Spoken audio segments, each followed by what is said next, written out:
আমরা দেখেছি সোনার বাংলা, আমরা দেখেছি নতুন বাংলা, আমরা দেখেছি সবুজ বাংলা, আমরা দেখেছি ডিজিটাল বাংলা, এবার দেখবো ইসলামী বাংলা ইনশাআল্লাহ। ইসলাম যদি ক্ষমতা চলে আসে কি হবে? সবার মধ্যে সাম্যতা সৃষ্টি হয়ে যাবে, সবার অধিকার ফিরে পাবে।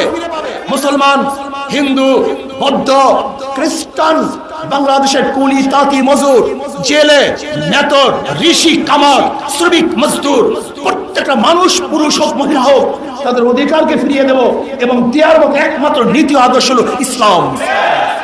ইসলামের বাহিরে দ্বিতীয় কোনো নীতি আদর্শ মানুষকে কল্যাণ করতে পারে না। আমি আমার জ্ঞানী ভাইদেরকে বলবো, তবে ইসলামকে বাদ দিয়ে এই 53 বছর পর্যন্ত গণতন্ত্রবাদ, সমাজতন্ত্রবাদ,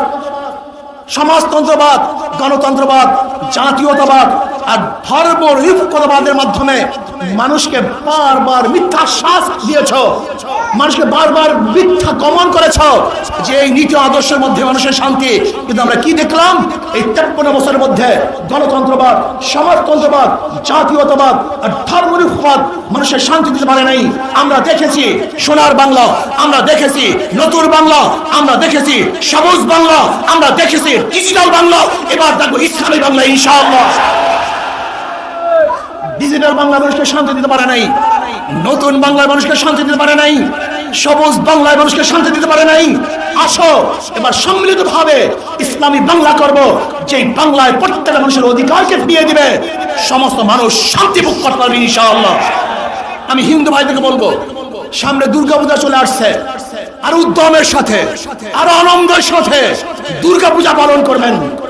আওয়ামী লীগের আমলে যেইভাবে দুর্গাপূজা পালন করছেন তার চেয়ে ওজন এবার দুর্গাপূজা উৎসব আপনারা বেশি করতে পারেন। কিন্তু মনে রাখতে হবে, ধর্ম যার যার, উৎসব তার তার। ধর্ম যার যার, উৎসব তার তার, বলাবেন না। আর দুর্গাপূজা নিয়ে কেউ যদি রাজনীতি করতে চায়, চক্রান্ত করতে চায়, ইসলামী আন্দোলন বাংলাদেশের প্রত্যেকটা নেতা কর্মী অত্যন্ত প্রহরী অবস্থায় আছে, তারা পাহারা দিবে। আমাদের সংখ্যালঘু ভাইয়েরা তাদের পূজা উদযাপন করবে, ধর্ম পালন করবে, নির্বিঘ্ন করবে, শান্তির সাথে করবে, নিরাপত্তার সাথে করবে। এই দায়িত্ব ইসলামী আন্দোলন বাংলাদেশ কাঁধে তুলে নিয়েছে ইনশাআল্লাহ। আমার ইসলামী আন্দোলন বাংলাদেশ শান্তির এক সংগঠন। অনেক মানুষই আছেন ভদ্র, যোগ্যতা সম্পন্ন, জ্ঞানী, গুণী, কিন্তু তারা রাজনীতিতে আসে না কেন? গুণে ধরা রাজনীতি, পচা রাজনীতি, নষ্ট রাজনীতি তারা আসতে চায় না। আমি ওই সমস্ত ভদ্র ভাইদেরকে বলবো, আপনি যদি লুকিয়ে থাকেন, এখানে না আসেন, তাই লুচ্চা এবং গুঞ্জা বদমাশেরা এই জায়গাকে দখল করে নেবে।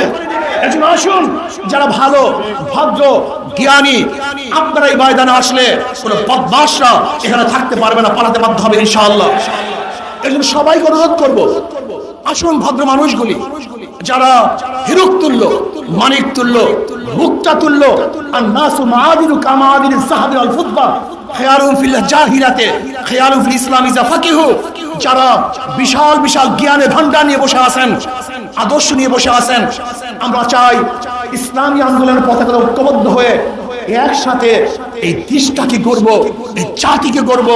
ইসলাম, দেশ এবং মানবতার জন্যই ইসলামী আন্দোলন বাংলাদেশ রাজনীতি করে এই ছায়াতলে সবাই ঐক্যবদ্ধ ভাবে আসার অনুরোধ রেখে জালেম মুক্ত এক দেশ গড়ার জন্য, যেখানে থাকবে না কোনো বৈষম্য, সেই বৈষম্যহীন এক দেশ গড়ার জন্য আপনাদের সবাইকে দাওয়াত রেখে, উদাত্ত আহ্বান রেখে আজকের বক্তৃতা এখানেই শেষ করছি।